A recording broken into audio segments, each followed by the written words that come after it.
Hello guys, and today I'm gonna show you the top 5 best budget smartphones to buy in 2021. So without any further ado, let's get started. So number 5 on the list is the Moto G Power. The Moto G Power at $180 is the cheapest phone on this list, but it is still a great phone with everything you would require. The build of the Moto G Power is not bad, but is not something to write home about either. It has a fully plastic build with a texturized pattern on the back, and it looks decent. Plastic doesn't look or feel as good as metal or glass would, but it is much better than glass in terms of durability and weight. It does come in a few different color options that are colorful, and that is always a nice thing to have. There is nothing apparently wrong with the build or look, but it is just overall mediocre.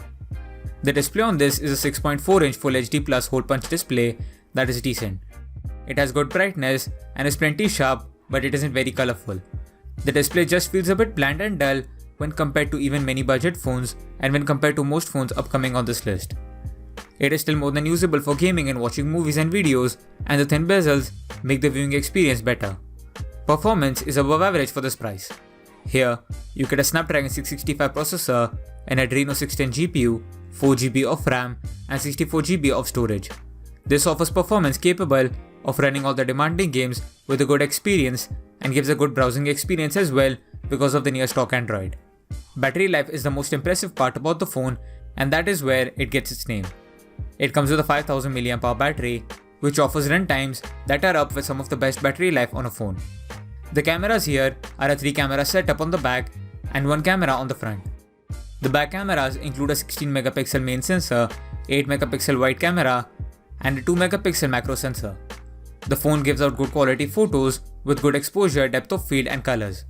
Also, the wide sensor is a great addition that allows you to get some unique photos, and the front camera is also passable. Number 4 on the list is the Xiaomi Redmi Note 9s.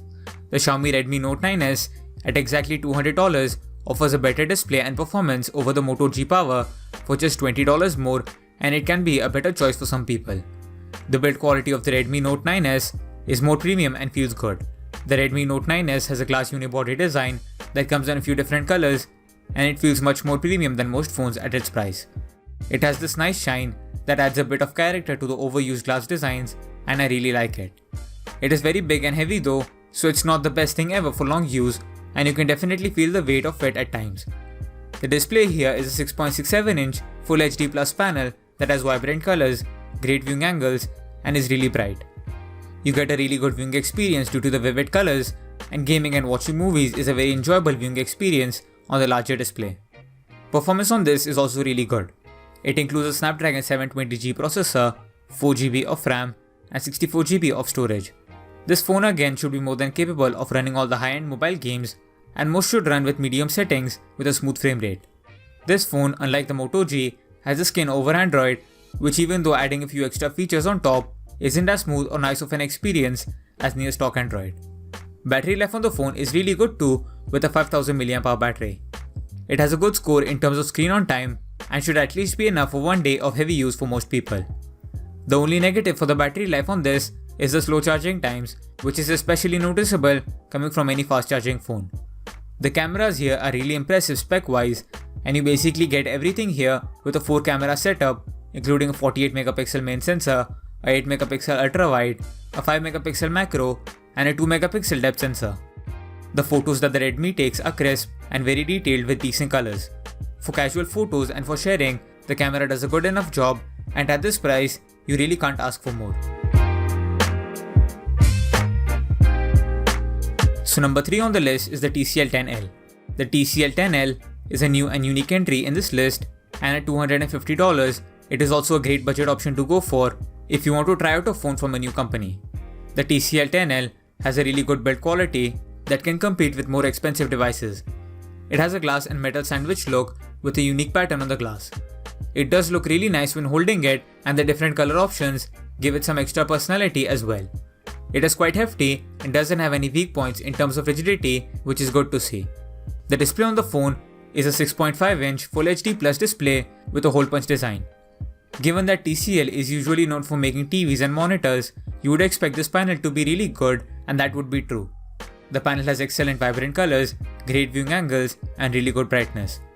Even as a 60Hz Full HD display, this could very well be the best display out on any budget smartphone just in terms of looks, and media consumption is a great experience on this. Specs on the phone include a Snapdragon 665 processor, 4GB of RAM, and 64GB of storage. In games and such, the performance is decent and most run fine with decent FPS. The phone's normal performance, however, is a bit hit or miss, not because of the specs but because of the poorly optimized software from TCL. It could get better, and it has from its many updates, but it could still use a bit of work. Battery life on the phone is quite good, but not up to the mark of the previous two phones with around a 4000 mAh battery. It still lasts for a day of heavy use, and you could last for a day and a half if you have lighter days. Charging is neither too quick nor too slow, so there is nothing too impressive here. The cameras on this phone are one of its biggest plus points. The 4-camera back setup includes a 48MP main, a 8MP ultra-wide, a 2MP macro, and a 2MP depth sensor. Images taken from the phone in good lighting are sharp, vibrant, and are good enough for sharing on social media. Even night photos taken from this are decent, and they don't have much noise or quality reduction. Number 2 on the list is the Google Pixel 4a. The Google Pixel 4a is a very different phone from all the other phones here, and it neither offers shockingly good specs or design, but has one aspect that is bar none the best out of any phone in even a much higher price. The Pixel 4a has a very minimalist plastic design, which most people have come to expect out of Pixel phones, and I personally think it looks nice. The phone doesn't have any color options to go with, and you are only stuck with this matte black model that is very understated. The Pixel 4a doesn't feel all that impressive though, and might just come off as somewhat cheap feeling overall. The display on this is quite good. It is a 5.8-inch Full HD IPS display that has good colors and contrast, decent sharpness, and good brightness. It has 10 bezels when comparing it to older Pixel phones, and that makes it feel like a smaller phone even though it has a decently sized screen. Performance is solid as well due to the decent specs and stock Android. The specs on this include the Snapdragon 730G processor, 6GB of RAM, and 128GB of storage. Specs are a definite improvement on this when compared to all the other phones on this list, and rightfully so considering the price bump, and here you should be able to play games comfortably at higher settings. Browsing, multitasking, and doing any basic tasks is not a problem on this, and overall it is a fast phone. Battery life on this is one of its worst points as it is just mediocre. At 3100 mAh, most people would struggle to get a full day's use out of this if you are using it heavily and playing games, but if your use is less, you should be able to make it through the day fine. Camera quality on the Google Pixel 4a is the reason it is so high up on this list. With just a single 12MP sensor, the Google Pixel 4a is easily the best camera on a smartphone under $500. Photos that come out of it look rich and detailed, and even video taken is smooth and looks great. Overall, if you want to take photos and want a phone with a great camera on a budget, then getting the Pixel 4a is easily the best choice you can make. So number 1 on the list is the Xiaomi Poco X3. The Xiaomi Poco X3 at $250 is the king of value, and that is why it is number 1 on this list. Everything including the build, display, and performance are exceptional for this price. The build of the smartphone is yet another glass and metal sandwich, but this time it is really unique at the back. The back has a unique design with very bold Poco branding that add a lot of personality to it. It is another one of those very large and heavier phones, but I don't mind that considering what it is packing inside. The display on this is absolutely insane at this price. Here, you get a 6.67-inch Full HD plus 120Hz IPS display.